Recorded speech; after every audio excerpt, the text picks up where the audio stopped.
Tonight's story is somewhat unique and calls for a different kind of introduction. Who's gone off? Today we are canceling the apocalypse! Wait a minute. You ain't heard nothing yet. And this is? Lilu Dallas Multipass. Frankly, my dear, I don't give a damn. Houston, we have a problem. Have you tried turning it off and on again? Gentlemen, you can't fight in here. This is the war room. Now, where was I? Welcome to another episode of the Blokebusters podcast. I'm Paul, and today this is another installment of NostalgiaBusters, where I have someone on to look into some of the old comedy films and ask the question, does this hold up, and would it get made again today? And for this outing, we're going to be talking about Drop Dead Gorgeous. And the person who decided to suggest this film is the creator and co-host of the Men Who Like Movies podcast, Clayton Jones. How are you doing, sir? I am doing wonderful. This is a film that I have wanted to talk about on a podcast since I started doing it, and I have not been quite brave enough to do it on my own, so this is a wonderful opportunity for me. Thank you. No problem at all, and a very good one to choose for this type of conversation. So thanks for bringing it up. You're welcome. So, directed by Michael Patrick Jan, and if you hear the name and go, who? That's a fair point. I tried to look up his history, and really he's not done much. Drop Dead Gorgeous is probably the biggest thing he's done. He apparently was connected with Emily's Reasons Why Not, which was a Heather Graham TV show that was cancelled after a single airing. Oh, wow. Yeah. That's unfortunate. Sorry, Heather. Most of the other things he's done, they don't even have Wikipedia articles. But yeah, the budget for this was $15 million, and the box office at the time, I do not have any figures for any re-releases or DVDs or anything, but the box office was only $10.5 million. So this was absolutely a flop at the time. So interesting to think about, especially given the status it seems to have today. So we'll get into that in a little bit. I think first and foremost, the first question I should ask is, what made you suggest this film, other than the fact that you've wanted to talk about it since you started podcasting? Well, when you laid out the types of episodes you do, and you asked if I would like to be on, and I saw what you did with this, and it was the first film that came to mind because it is a comedy from that era that I don't think could be made now, even though I think that is absolutely tragic. I wish movies like this were still made now and were a little less safe, and it is obviously kind of offensive, but I think it's deeply funny, and I did not get to see this in 1999, the best year in film, in my opinion. But I saw this probably with one of my gay friends in like 2008, and fell in love with it, and have watched it a million times since then. And yeah, it's one of those 5 stars, no notes movies. I won't be explaining myself. I will tonight, though, but you know. I was going to say that will make this episode a little bit shorter. But yeah, no, absolutely. And I'll say my experience with this film before rewatching it for this podcast was I had seen it once at some point in, I would guess, the mid-2000s. I believe it was just on TV. I grew up in England. I wouldn't expect you to know that. Regular listeners would, but yeah, I grew up in England, and it was just on probably Channel 4 over there at the time. It was probably a weekend showing late in the evening, and I just remember watching it. I remember really enjoying it, and then I just never saw it again. It just I didn't look for it on DVD. It was never on streaming until very recently. So, it wasn't something that would even, pop up in your Netflix queue and you go, oh yeah, let's rewatch that. It just, it was apparently, the first time it landed on streaming, short of people who bought it on, say, Amazon Prime and stuff like that, it was on Hulu for the 25th anniversary of the film. I don't even think you can buy it on Amazon Prime. Like, you had to buy a disc version of it somewhere.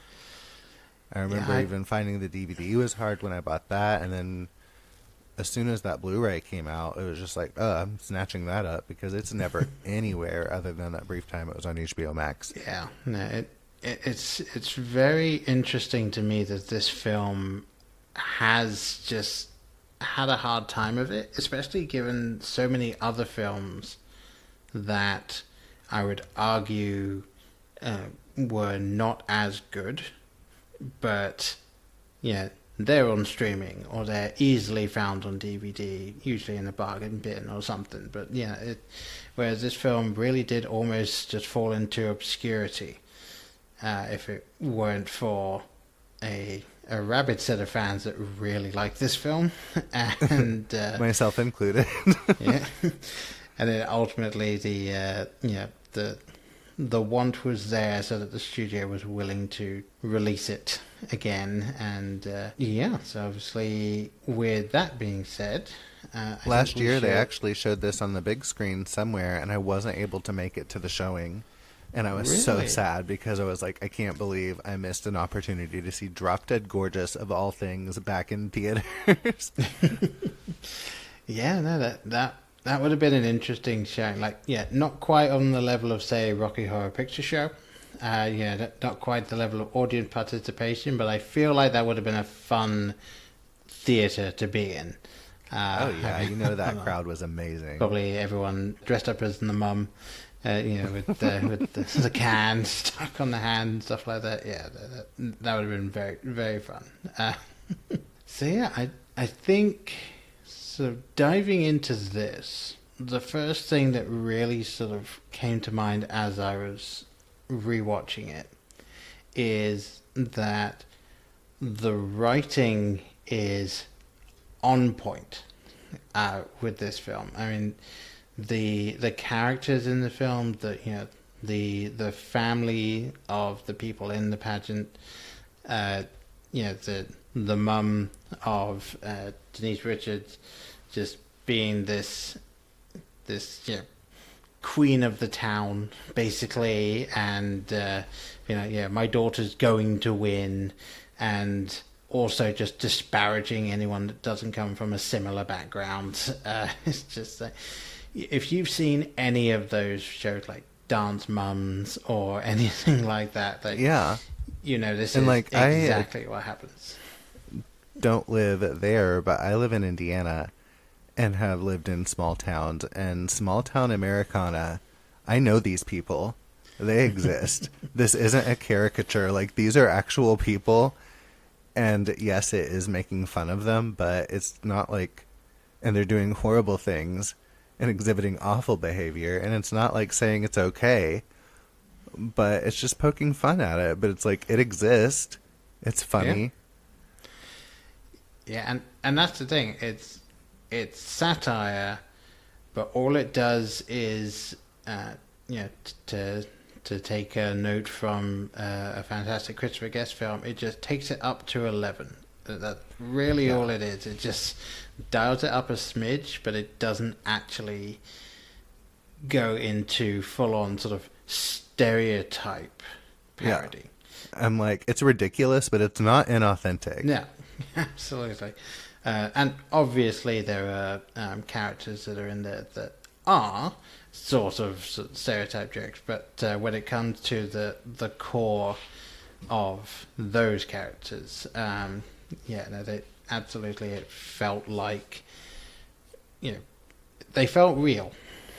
And I'm not sure how else to put it. Like, all of the people that were, participating in the pageant, and the parents that we saw of those people, it all felt like it was an actual documentary, which is very difficult to pull off. Yeah, I think this is way ahead of its time. I mean, it is a pitch black comedy, and the satire is so spot on. And I just think audiences didn't quite know how to receive it. And coming out in 1999, which, again, the movies that came out in that year, just insane. So, there are always 15 things to choose from going to the theater. I don't know that Drop Dead Gorgeous would have been at the top of people's, oh, I need to see this. I will say, without Drop Dead Gorgeous, we wouldn't have Amy Adams. So... Very true. If for nothing else.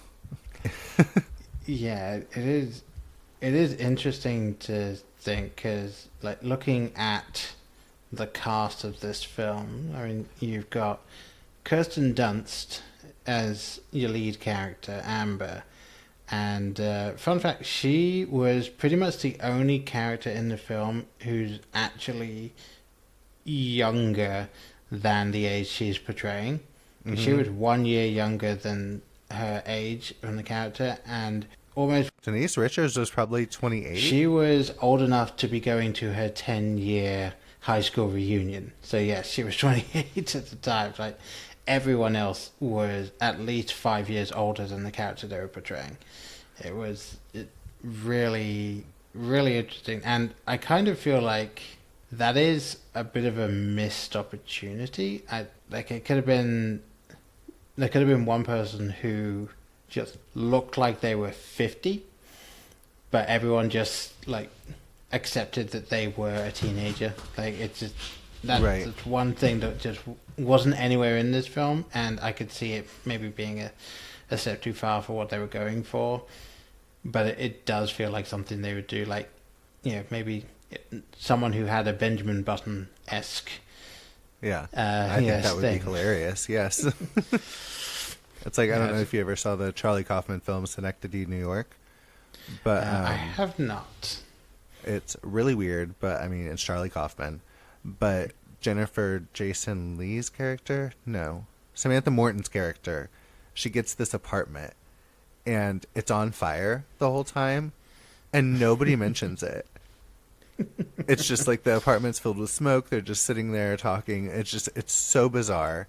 And I love that it's like that. So, yeah, that'd be wonderful. I do have to shout out, I mention this as often as I can, Denise Richards going from Starship Troopers to Wild Things to The World Is Not Enough and Drop Dead Gorgeous is the greatest 4-film streak of any actor ever. Yeah, I mean, that is an interesting string of films, and it's kind of telling that the worst of the lot would be The World Is Not Enough. That is my favorite Bond film, so careful. Oh, no, I'd say you can absolutely enjoy that film, but, like, objectively, if you take a look at that film... Oh, yeah, it's not the best Bond film, but it's my favorite. Yeah. No, I mean, there are so many films out there that I really enjoy, but I actively acknowledge are shit films. Probably right up there would be Wild Wild West. I have never seen that, but I'm so intrigued because I hear so much hatred for it, and I always thought it looked fun. No, that's the thing. Like, I absolutely love just the setting of it. I was probably exactly the right age when I first saw it. It's just a fun film that you can absolutely just shut your brain off, watch it. It's fun. But I think everyone was expecting Will Smith to have something more. Just to have something else going on. This film was not that. This was not another Independence Day or Men in Black or anything like that. This was just dumb fun. Is Salma Hayek in that? She is, yeah. Oh, sweet. I love her. I'll watch her in anything. Yeah, and she very much is there as eye candy. Very specifically one scene in the film. Well, it's a paycheck. Yeah, exactly. And it's entirely like it's not necessarily gratuitous. And the entire point is that Will Smith's character is making fun of Kevin Kline's character in that scene because he's distracted by it. Like, so some people would say, oh, you're just trying to excuse a little bit of gratuitous thing in there. But it's like, name a film that came out around that time that didn't have some form of eye candy that was exclusively to bring people into the film. I cannot name one. Yeah. Like, it's just... I see your point, and I declare it invalid. The cast in this movie is insane. It really is. I mean, you've got the fantastic Kirstie Alley in it, and finding out she was a shit person was one of the saddest things that's ever happened to me. Yeah, I don't know much. I've heard bits and pieces and grumblings and stuff. I haven't looked into it, don't. It's heartbreaking. And obviously at this point in time, she's dead now. Having passed away, yes, it's not going to get full in there. But I guess this would actually be a good point to bring up. So I was able to find trivia around two people that one person who auditioned for the main role that would have made this, I think, a very different film, and also the role of Gladys was written with someone else in mind. So I kind of want to see if you can guess, who do you think was one of, I would say probably one of the more famous people that auditioned for the role of Amber. So it was around. So it was 1999. Okay, so this was 1999. So it would have been being made around 98. Gwyneth Paltrow. No, you're thinking too big for that. So this would be so someone who was definitely well known at the time, hadn't necessarily been in anything huge in terms of film.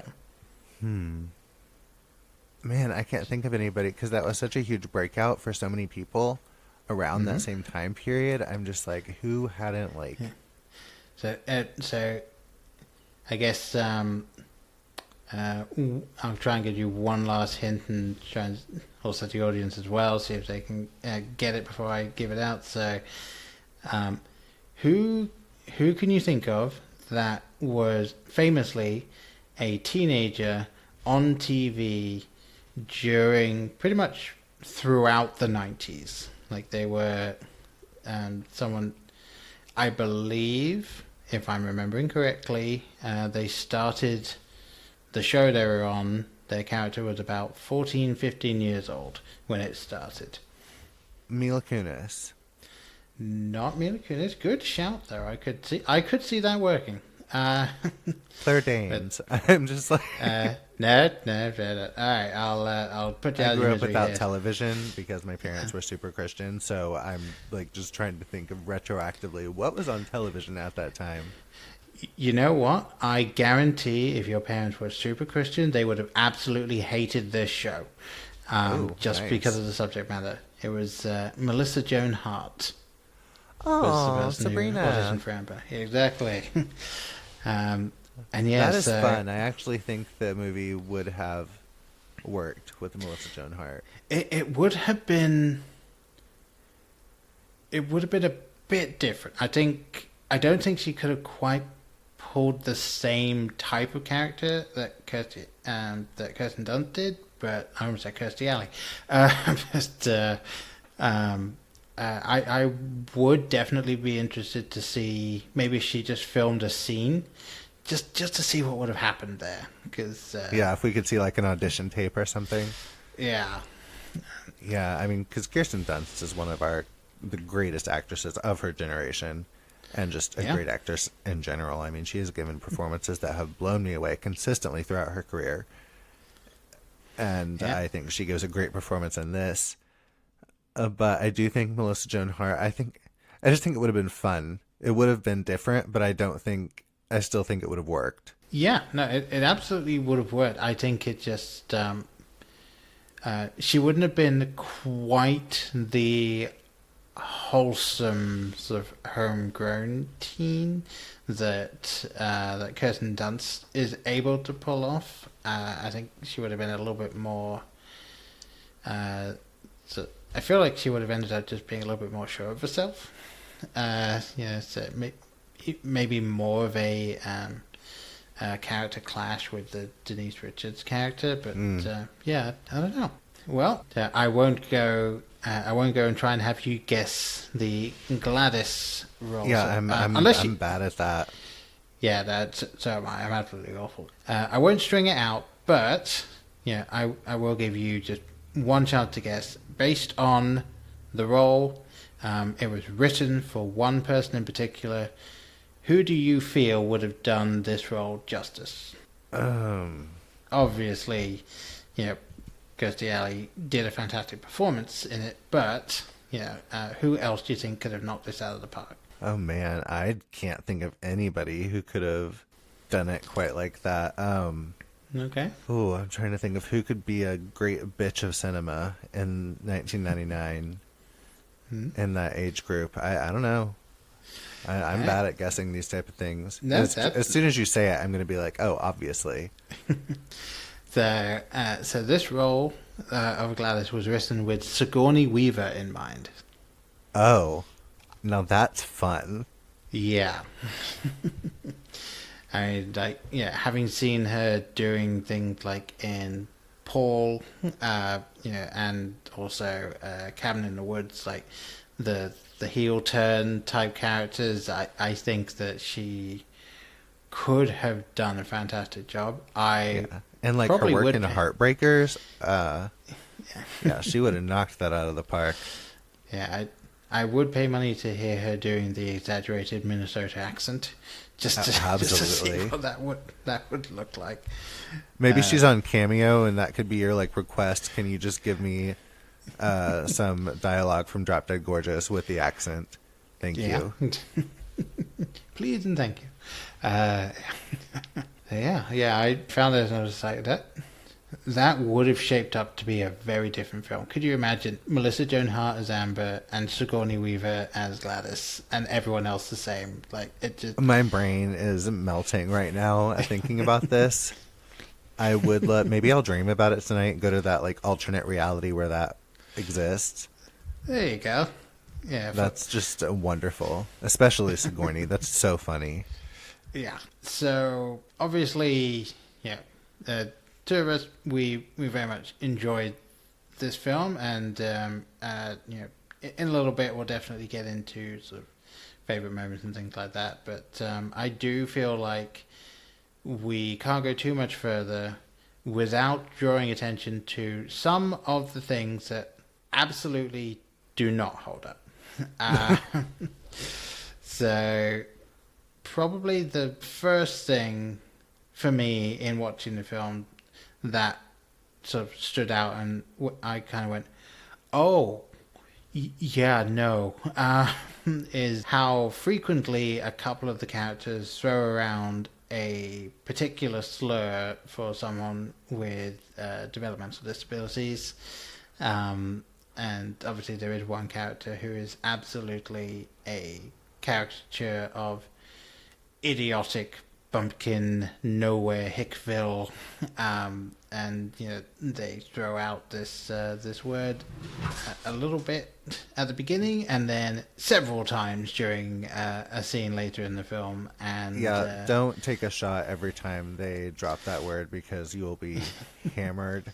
It is the most jarring thing for me watching it now. That is the thing that is just like, ooh.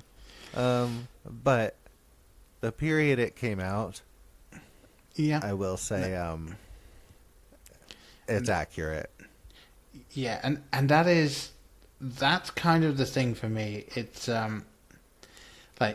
this film would not, if they made it that this film was being made today, set today, there's no way that word's included in the script.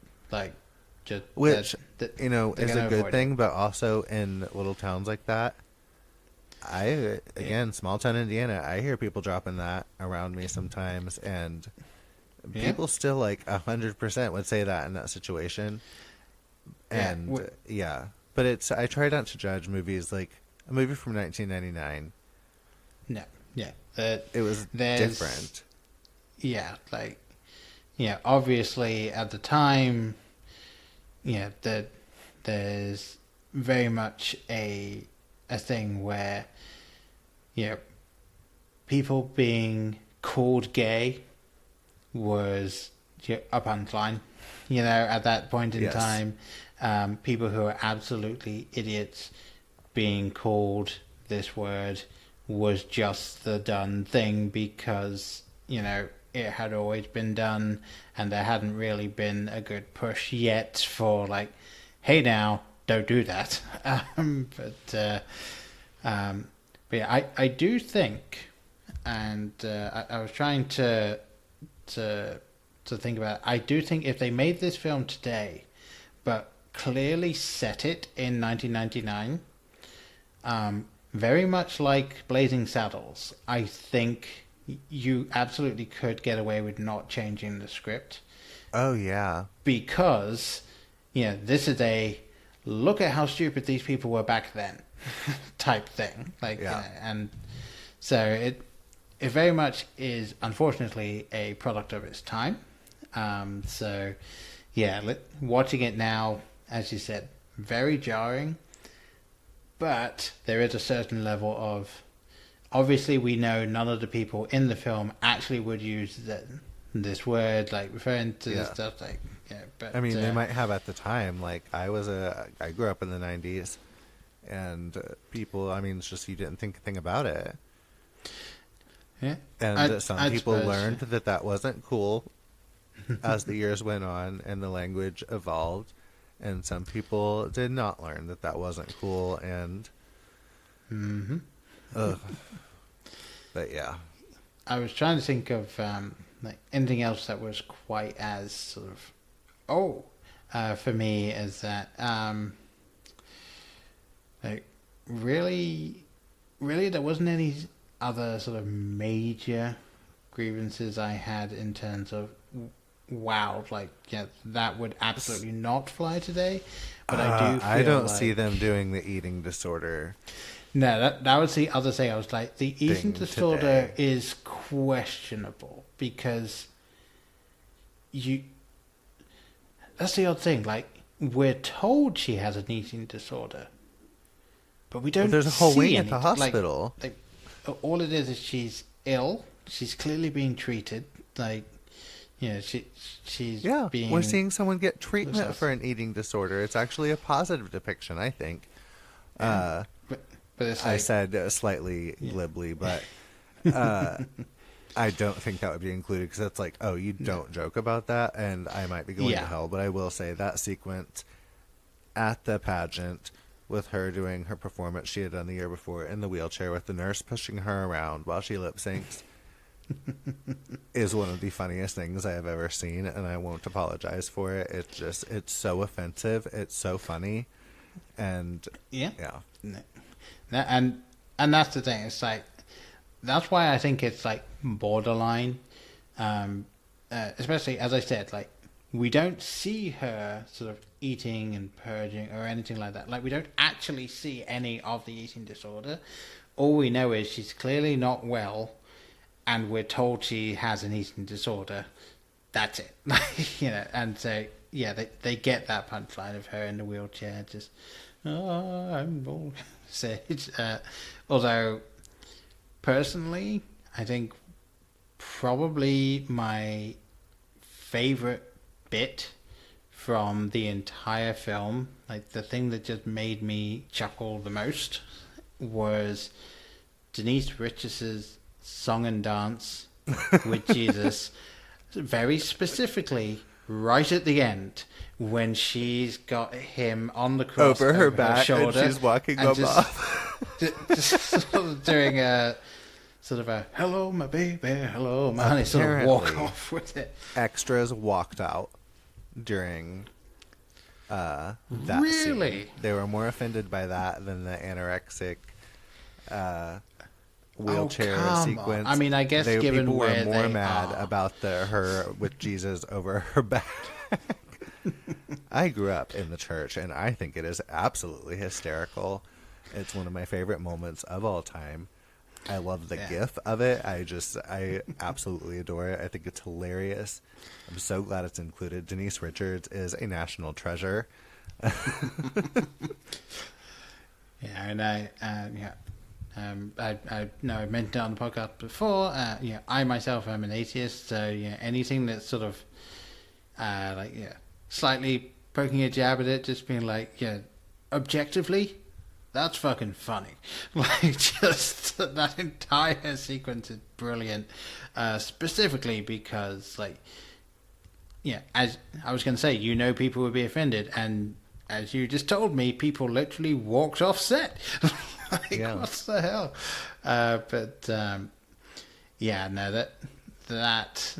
That is, I would say, the funniest thing in a film filled with dark humor and it is a pitch black comedy. That is very much my thing. Like, I love dry humor. I love dark humor.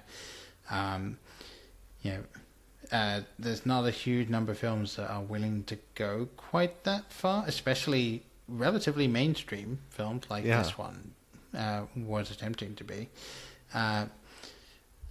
And supposedly, with this film, like the New Line people, they hadn't paid much attention during filming.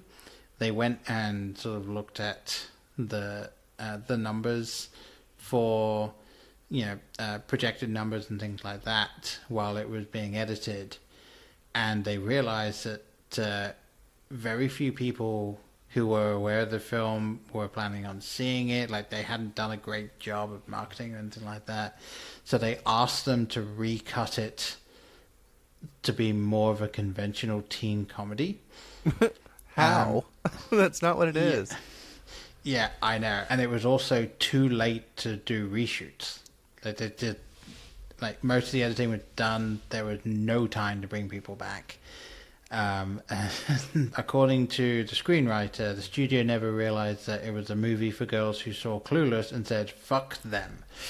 So, yeah. I was just going to say, some of the other big laughs for me involve the previous... Actually, it's just all the previous pageant winners. The one with the eating disorder, all of her scenes are hysterical. Yeah. The one that's like from World War II, that's like, didn't even keep my damn tear. I had to turn it in for scrap. And then, of course, the actress one. I just love St. Paul pork products. I mean, all of those things make me laugh so hard I almost am like in tears. Yeah, I mean that one where it's like, oh yeah, she's an actress, and it is just it's basically the small town car dealership ads, the bad superimposing and everything. Yeah, no, it's masterfully done. Like, it's a perfect send up of all of those types of things, and I was pleasantly surprised rewatching this, just how many of those little moments just still landed brilliantly. And I do actually have a question for you regarding one thing in this film, which is obviously the boy who takes a liking to Amber ends up dying in a hunting accident. Well, hunting's dangerous. Yeah, it absolutely is. So, I guess my question to you is, who do you believe killed him? Becky. Becky 100% killed him. Yeah. So, do you think it was Denise Richards? Yes, character? Denise Richards. Okay. I killed him.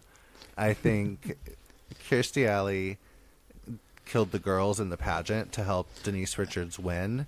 Because, she admits to blowing up Tammy. But Denise Richards was just jealous of him hitting on Amber.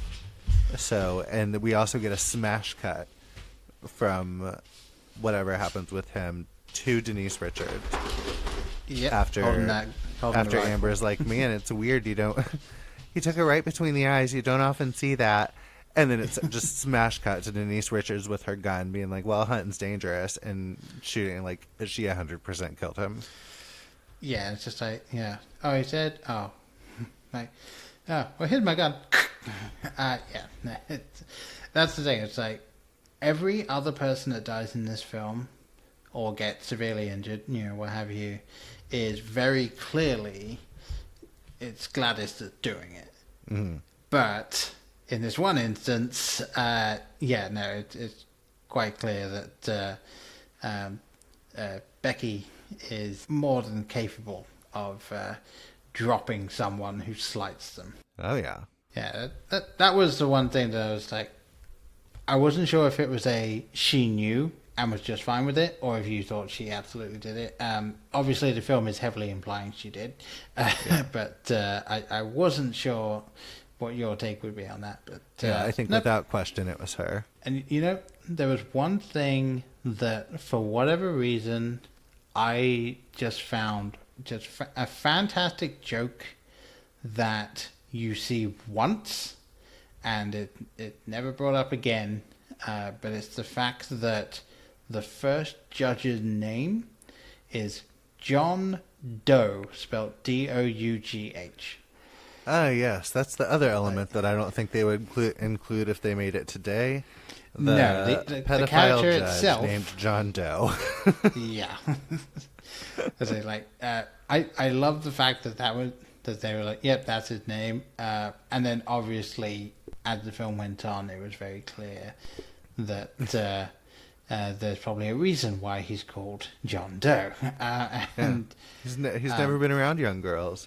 Even if he was, why would he want to be? He doesn't like that kind of thing, and that's really why you're asking, right? Did someone say something? Again, I love that they're using anything as a punchline. Like, nothing is off limits in it. No, absolutely. And again, it is kind of a perfect satire of the types of people that do end up judging these relatively low-end beauty pageant things. It's like how do they find random middle-aged men to sit and judge women on a stage? Like, yeah, at that level, they don't have someone who's going to end up like someone who's been in the business for years, who knows fashion and that. No, it's just a local business owner, someone who volunteers to do it. Which, why are you volunteering? It is a brilliant bit, but it's very much sort of hang a hat on it. I do think it would have been interesting if they'd done it more like they did Donnie Darko, with the the guy who comes in and works with Sparkle Motion and does all of that stuff, and at the end you find out that he's there's a reason why he's working with all of these underage kids and stuff like that. But obviously for this film they wanted it to be a bit more on the nose, because that's I have never seen Donnie Darko, and you just spoiled it for me. Thank you. I'm just kidding. I have seen it before, but it's been a really long time. I don't remember a lot of specifics about it. No, that's fine. It's like obviously the whole point. This guy comes in and he's helping out. He's doing the judging, like all of this good stuff, and then when his house gets burned down, the police find the stuff, and it all comes out that way. And I think if the film was trying to be any more serious, they obviously probably would have gone that way and just made it slightly less overt. However, the film is drop dead gorgeous, and there's not very much subtlety going on in the comedy here, which obviously works for it, but. And everything is a target. I mean, they make jokes about literally everything from, from race, all kinds of race, mental disabilities, mental health things, eating disorders, the gays, all of it. It's just all there for a joke. But I don't think it's meant to be hurtful toward any of these communities. I think it's pointing a lens on the type of people in these small towns. And Yeah, but I will say there's a podcast I listen to, Horror Queers on the Bloody Disgusting Network, and they covered this film, and one of the hosts is my age, 34, and they watched it with a friend of theirs that's in like his early 20s, you know, in the Gen Z, and he was horrified by it, thought it was so offensive, and hated it, and people our age are just like, oh no, that's really funny. But yeah, the next generation definitely doesn't appreciate this movie as much. No, which I think is sad, but you know. Yeah, again, it's very much the thing where, you have that level. It's the same with technology. Like, anything that was around before you were born is just kind of the way it is. Like, that's just the way it works. Anything that exists from when you're born to when you're like 25, that's just stuff that came out during that time. Like, that's the stuff that that's the stuff that kind of shapes you. Anything that comes out between the age of 25 and like 35 is wow, this is a really cool new stuff that you're trying to track. Anything that comes out after the age of 35 goes against the natural order of things. And oh no, like, I've got one more year to enjoy stuff. Oh yeah. Yeah, it's definitely something where something like this that's a product of its time that we grew up with, we're going to have those rose tinted glasses, which is 100% why I wanted to do these episodes, because I had a great time watching this film, but I absolutely acknowledge that there is no chance in hell that this film as it stands would get made today. Absolutely not a chance in hell. Which again, I just find that sad. I wish we could get movies that were this unafraid to just take risks and pull out of the stops and not worry about offending anyone, and just, because art should be a reflection of life, and this is still a part of life. There's still people like this, and why not make fun of them, Yeah, and they're the film that came out in 2016. Myself and my former co-host, we actually covered it on the podcast. It's a Christopher Guest mockumentary called Mascots. That I didn't see that. While I was rewatching this, I was definitely getting sort of like, I could see that as kind of being almost a spiritual successor. It was a Netflix film. Had a whole bunch of people in it, Jane Lynch, Fred Willard, Chris O'Dowd's in it, like a whole bunch of people like that, and it's very much just clearly mostly improv, as a lot of Christopher Guest stuff is, where it's several sports mascots competing in the mascot championship. And a documentary following them. So like it really felt like that a little bit. Obviously very different, but along the same lines of just seeing the sort of ridiculous things that are going on during this competition. Speaking of ridiculous things in the competition, I hope we spend a little bit of time talking about these judges' interviews. Oh yeah, no. I was going to say that at this point I wanted to pivot towards like what were some of your favorite bits and scenes from the film. So we may as well start there. The interviews, I think, is one of the funniest moments of the movie. I mean, we haven't even mentioned Brittany Murphy yet. May she rest in peace. Yeah.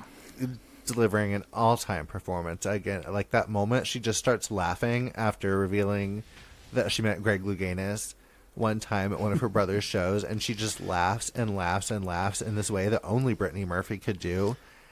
And you just start laughing. It's so funny. And the whole entire thing, like, what kind of tree would you be in, Denise Richards? It's just like, one with strong roots in a community like Mount Rose, a strong Christian trunk, and long leafy branches to shelter handicapped kids on a hot summer day. Like, she's just so full of shit. And just the whole entire thing, and making Kirsten Dunst recite all 50 states in alphabetical order and spell them, And just like, it's so funny. I don't know how many times, like, if I hear the word Alabama, I just am like, Alabama, ALA. Just, I can't help it. Yeah, and they even sort of get to have their cake and eat it too, with the sort of fade out, and then, what was it, 8.5 minutes later, fade back in, and she's finishing it up. Clearly to the utter shock of 2 of the 3 judges. It's just a great bit where, like, it's very clear who wrote the questions and everything, and frustratingly, the other scene where that one slur gets thrown around several times, until that exact moment, is just phenomenal writing and acting, where it is just like, who knows who's gonna, like, it could be any of that, and then obviously the idiot brother just being like, I know. Yeah. It's obvious that it's predetermined, but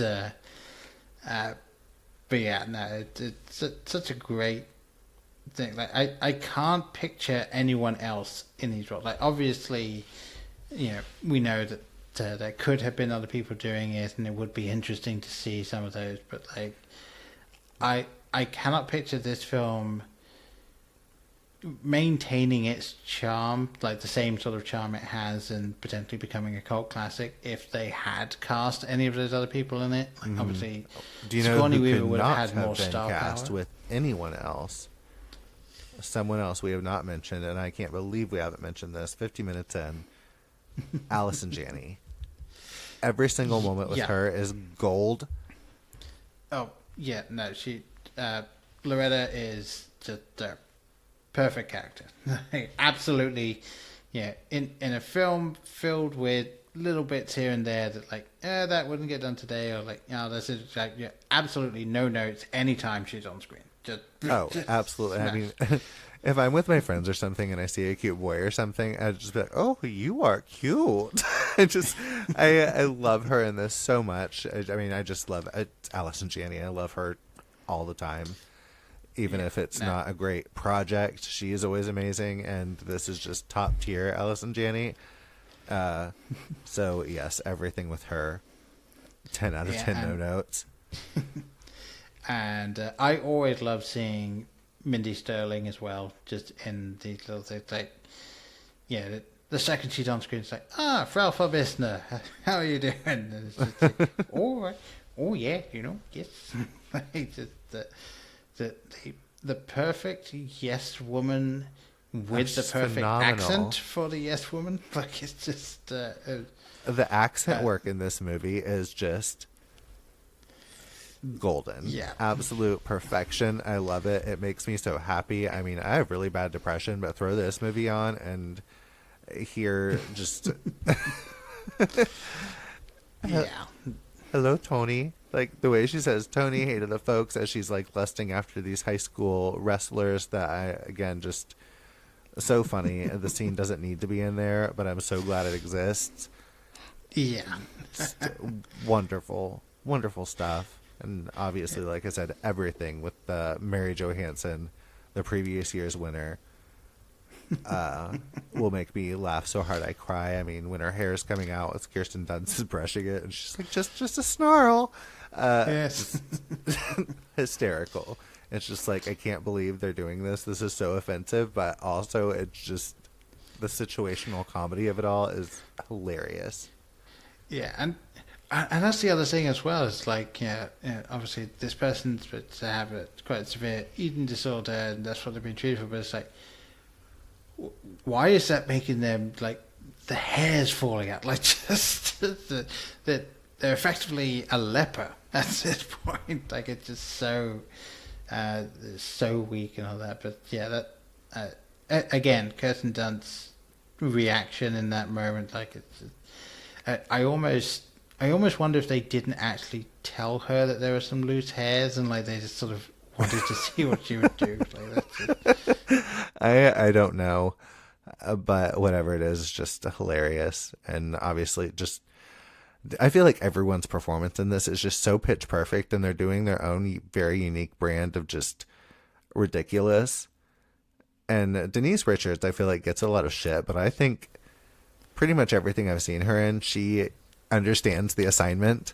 Oh yeah, it very much is something like I think she ended up with that issue of she sort of became very famous very quickly, but was also extremely stereotyped, and then that stereotype ran out of roles. Like, so it's almost like she didn't quite have the chance to go off and do the things that you'd expect her to do, given her clear acting capabilities. A little bit like Josh Hartnett. Like, he was huge, and then he just vanished for a while. He's been getting really good roles. I mean, I didn't love Oppenheimer, but he was amazing in it, and I'm in the minority on that. Everyone on the internet thinks I'm insane for not loving Oppenheimer, but yeah, I can see why someone it. wouldn't like Oppenheimer. I very much enjoyed it myself. I am a Cillian Murphy fan, so it's like, I love Cillian. It seemed like the type of movie I would love. I thought I was going to love it, and then but I mean, I saw it the best way possible. I saw it, and oh my god, I'm now IMAX. completely forgetting the format. I did see it in IMAX, but I saw it in the specialized. I can't remember the number, millimeter. Oh, you actually got to see it in one of the few places that could do that? Yes, Indianapolis, Indiana has our state IMAX. Has one of those. Lucky bastard. So every once in a while I get to see a cool movie in that format that I cannot remember what it's called because I smoked a little bit of weed. So, you know. That's fine. And, but yes, that cool format. I got to say, you know, I saw it in the best possible way, and it just didn't work for me. And that's fine. I will give it another chance because I try to watch things twice if I'm conflicted on how I feel about it. No, fair enough. I mean, it is... I was shocked at how slow they were willing to go with it. Like, it was a fantastic slow burn. But yeah, maybe once you've watched it again, you can come back on and we'll give it a full review. I do find it with this film, like, obviously we didn't even touch half of the cast just in talking about this stuff, but they had, like, Adam West is in it just as himself, just for once. It's like what? That joke at the beginning where he's like talking about and places like, and it's in beautiful Mount Rose, Minnesota. Like, it's just so funny. And then, you know, they have that joke about him later that I'm sure they had to approve with him about, like, oh, my roommate slept with Adam West. He was so horny. It's so funny. It's great stuff. And I'm actually kind of intrigued because that bit about, you know, places like, and then just that flat voice just saying the name of where you're at.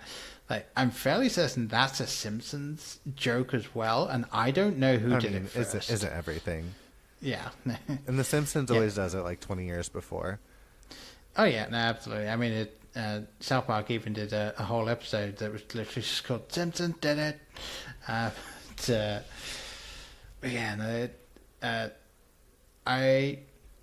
did go into this film, perfectly honest. I went into this rewatch thinking I would find more things about it than I did that would be like, you know what? I don't think that really holds up or things like that. But honestly, the character work in this, the writing, and, you know, the what I'm assuming were several moments of improv from a lot of the cast is so well done that I feel like with minimal tweaks you could make a film similar to this today. You know, obviously, like we covered, a few words definitely not going to be in there.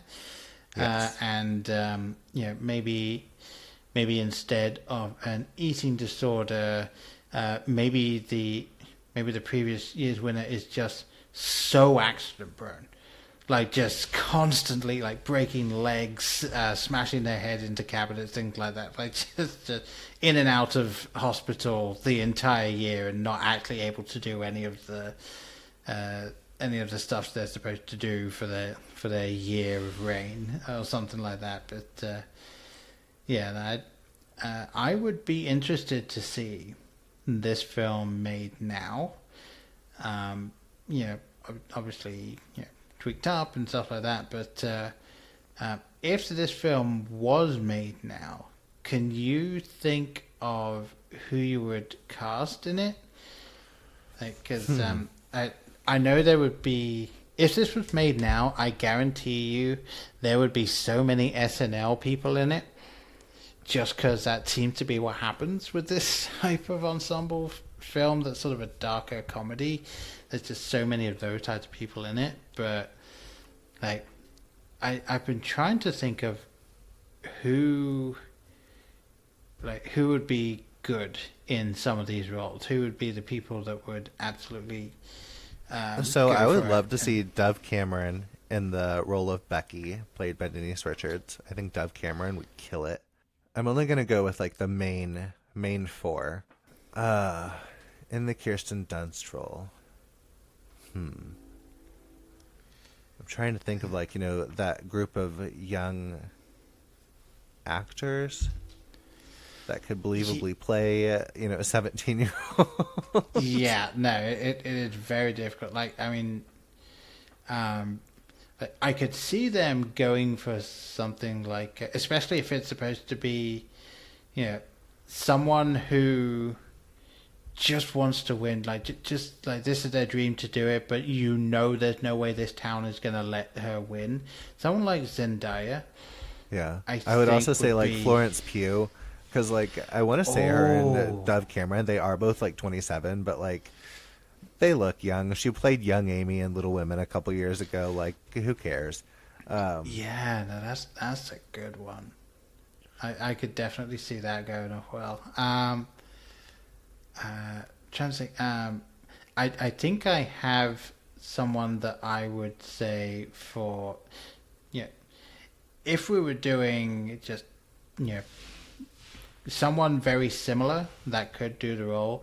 I was thinking in terms of Amber's mum, someone like Jamie Presley. I think she would do a great sort of trailer park mum thing. Especially, I'm thinking My Name Is Earl era Jamie Presley, and she's obviously done parody film and stuff before. Like she was in,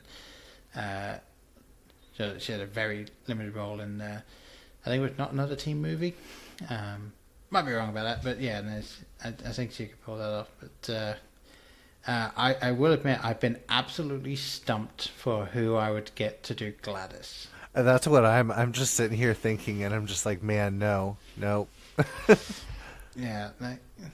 I think it would have to be someone that doesn't normally do comedy. I think you need to get someone who is an absolutely serious actor, kind of like how Leslie Nielsen was. Like, he was a dead straight actor until he did Airplane, and then just kicked off from there. So, I mean, Sandra Bullock, she obviously has the serious acting shot, but we know she can do comedy and dark. Yeah, she's great at comedy, and she doesn't ever really play a bitch, so that would be fun. And I could believe that she'd be Dove Cameron's mom. So, yeah. There we go. I think we've done totally well nailed it. Do you know what was really nice? Course, what?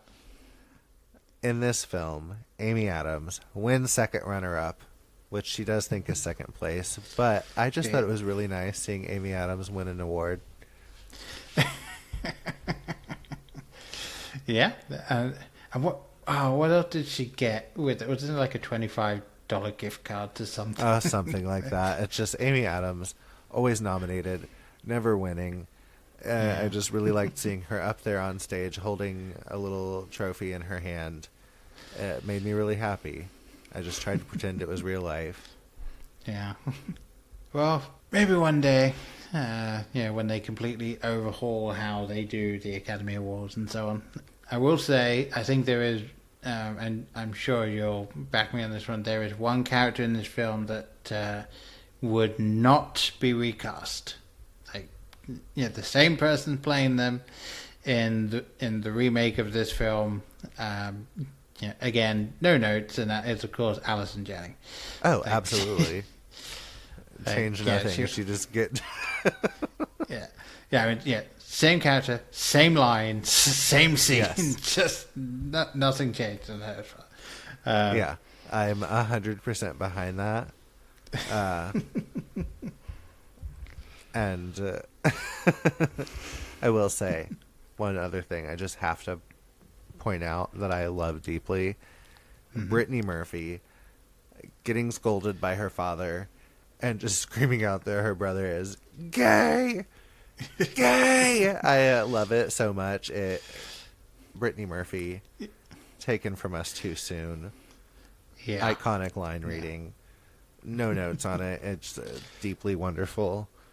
I wish more people asked me if I was gay so I could just send that to them. But I feel like people just know. But, yeah. Any chance I get to use that little moment from Brittany Murphy, I take that. Maybe you should clip it and just make it the outro of every episode of The Men Who Like Men Who Like Movies. Like, that's how I'll end every episode from now on. Just gay. Yeah, just yelling the word gay. I actually do quite like this idea. Thank you. You're absolutely welcome.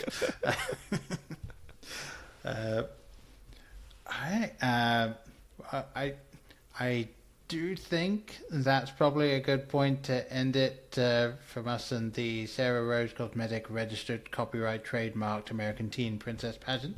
That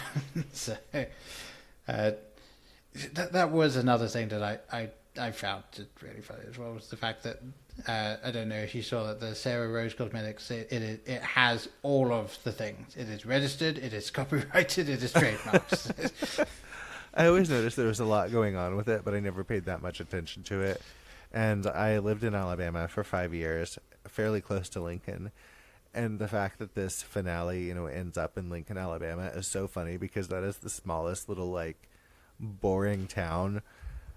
And just knowing that that's where, the national things were going to take place was in Lincoln, Alabama. I was just like, oh, that's just sad. You got to go all the way to Lincoln. Great stuff. Yeah. Yeah, the thing as well, just with they get to the building to find that it is foreclosed upon. How? I know that logic takes a holiday for most of this film, but that is the biggest leap in the entire film. Is the fact that they picked everyone up and brought them to this building that no one's there. Yeah, it's just such a wet fart of an ending, but it's so funny because it's structured so strange because what feels like the climax is the whole pageant between Kirsten Dunst and Denise Richards, but that's 2/3 of the way through, and then the last of it, with this other pageant, and that ridiculousness that happens with the eating bad clams. Yep. It just feels so odd structurally, but I love it because that's the point of it, just being all this was for nothing, this is stupid. And it's just, I think it's brilliant. It is that thing of Kirsten Dunst's character literally just locks her way through life. She is runner-up, and then the winner explodes, so she becomes the default winner. She then is the only person that doesn't eat the shellfish, because of course she ate the chicken. Don't eat anything that can carry its house around with it. You don't know the last time it's been cleaned. So of course she wins that one, and then just no one wins the last thing. But then then of course when Gladys comes back to try and kill her, she ends up getting her dream job. So she does. It's just pure insanity, and I'm absolutely here for it. I'm glad you rewatched it. You're welcome. Yes, once again, thank you very much for suggesting this one. Again, in summary, as I mentioned before, this film absolutely would not, shot for shot, word for word, be remade now, but not only do I think it absolutely could, I feel like it would be a shame if we didn't get more like it. I don't want an exact remake of this film, but I want more film like this film in this day and age, especially with some of the writers and actors that we have now. I feel like there could be some brilliantly done dark comedies. I'd love to see a full Hollywood dark comedy being made, really get it into the mainstream again. But unfortunately, a lot of these films do end up just being sort of cult classics and making all of their money on the back end rather than in the cinema, which means that they're going to be few and far between. But yeah, thank you so much for coming on and talking to me about this. It's been an absolute blast speaking with you. And for anyone that wants to find you and the things that you do, how can people get a hold of you? Oh, thank you for having me to talk about this. This is in my top 4 favorites on Letterboxd, so it's always a pleasure to talk about. If you want to find me and my podcast is Men Who Like Movies. My co-host Sean and I go back and forth picking a film every week to talk about, and we have really fun guests, people in the industry, actors, directors, critics, podcasters, people that just like movies. It's a good time. Have fun. Episodes come out every Friday. Unless I am having a depressive episode and they might run a day late or so, but you know what happens. Mental health comes first. Yeah, you can find the podcast pretty much everywhere you get podcasts, and if it's not somewhere, let me know, and I will try to rectify that. If you want to find the pod on the socials, we're on Blue Sky, Twitter, Instagram, Facebook. The ones that require a handle, it is at Triple M Pod with 3 M's.